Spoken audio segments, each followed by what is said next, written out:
Niya ako karon diri sa Barangay Barubo guys.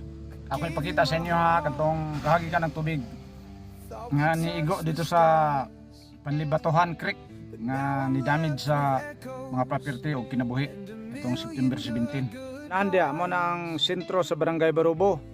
Pero dito sa wala mo na dito ang Barangay Tugaya. Ug diha ni bundak ang dakong buhawi ibabaw pa sa Tugaya nga mao hinungdan sa dakong baha, flash flood. Ug mao ni guys so dagko kayong patak agi sa tubig. Kanang gitawag nila og buhawi. Ug diri ni ibabaw sa Tugaya, Kinuiran, Mount Nibo ug Dagumbaan. Nga mao hinungdan na lunupan ang Dulugon, si Imyo, Lumbo ug ang Panlibatuhan Creek niya ta karon sa tulay sa Diversion Road gikan niya tubig sa Tugaya mao to. Babahada ta sa Prok 20. Kita dayon nato ang usa ka wingban nga nalunupan sa tubig. Nanggawas ning dagko kang bato diri sa sapa agi sa baha. Ug nahawa na ang daghang mga kabalayan diring dapita kay nalampor na sa tubig.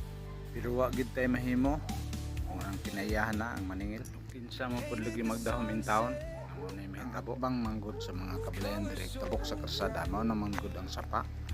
Ug napoy isa ka creek diri gikan ni sa part sa San Carlos agi sa Indangon moagi din kilid sa PCF Prok size ug mukunik pud din siya nga tubig sa sapa gikan sa Tugaya diri dapit sa likod sa Polymédic Hospital nungdan nga mas kusog gyud ang tubig diri sa Prok 13 ug mo na diha nga part sa Prok 13 nga naigo sa baha kadto nga inabara nga naanod sa Pulangi pinakaubos na siya nga part sa sapa dili na lang kumadto dito guys kay aron di kumakaw dito ka pukalakaw.